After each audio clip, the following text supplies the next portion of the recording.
प्रयत्नामध्ये बॅटरना पण बाद होत असताना मैदानाच्या आतमध्ये पाहायला मिळतो. एक षटकांचा खेळ समाप्त झालाय. 6 अशी धावसंख्या धावफलकावरती आहे आणि क्रमांक 2च्या षटकामध्ये गोलंदाजीच्या ट्रॅकवरती आपल्याला रवी गोलंदाजी मार्कवरती आपल्याला पाहायला मिळेल. विराज गोलंदाजी मार्कवरती आपल्याला पाहायला मिळतो. मयूर नवीन बॅटर आपल्याला स्ट्रायकर एंडला आपल्याला पाहायला नॉन स्ट्रायकर एंडला पाहायला मिळतात. स्ट्रायकर एंडला अभिजित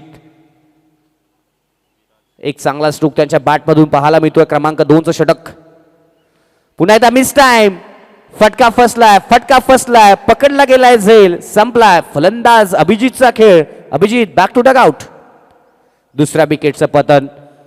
फटका पण पाहिला. ताकूटप्पाच्या बॉलवरती ऑनसाईडला खेळण्याचा प्रयत्न केला. बॅटची टॉपेज घेतली आणि त्यानंतर जर आपण पाहिलं तर 30 या सर्कलच्या आतमध्ये बॉलर बॉलपर्यंत पोहोचलेत आणि बॉलरने अप्रतिम कॅच मैदानाच्या आतमध्ये कॅरी केला गेला आणि क्रमांक 2ची विकेट मैदानाच्या बाहेर मैदानाच्या आतमध्ये आपल्याला पाहायला मिळाली आहे.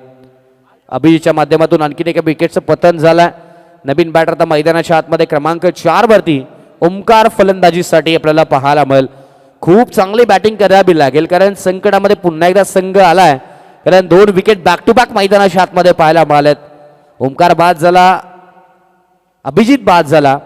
आता नवीन बॅटर ओमकार मैदानाच्या आतमध्ये बॅटिंगसाठी पाहायला मिळतो.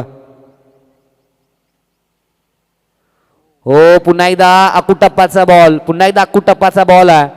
पंचांचा इशारा 1 फॉर दी ओव्हर. लेग पंचांच्या भूमिकेमध्ये आपण यस पंचांचा इशारा पण पाहतोय. पहिला इशाराला दुसरा बाउन्सर तुम्ही मैदानाच्या आतमध्ये टाकू शकणार नाही आहात. पंच तुम्हाला दंडित करत असताना पाहायला मिळतील दुसऱ्या षटकामध्ये.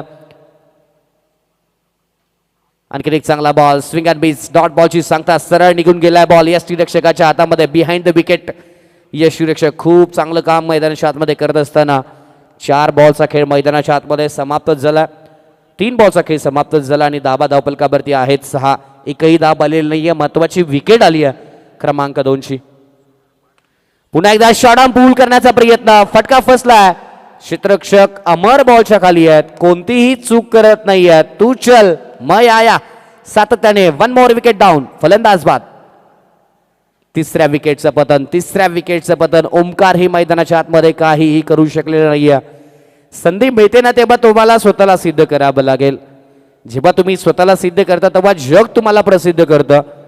संधी पुन्हा पुन्हा मिळत नाही. जेव्हा संधी मिळते तेव्हा तुम्हाला सिद्ध करावं लागेल. येस अनिकेतच्या प्रत्येक षटकारासाठी मुकदम साहेब यांच्याकडून 100 रुपयांचा कॅश प्राइज असेल. आणखी एक चांगला बॉल. हाही बॉल आपण पाहिला तर अकुटप्पाचा बॉल आणि इथे षटकाची समाप्ती झाली आहे. या स्पर्धेमधलं पहिलं निर्धाव षटक प्लस 2 विकेट.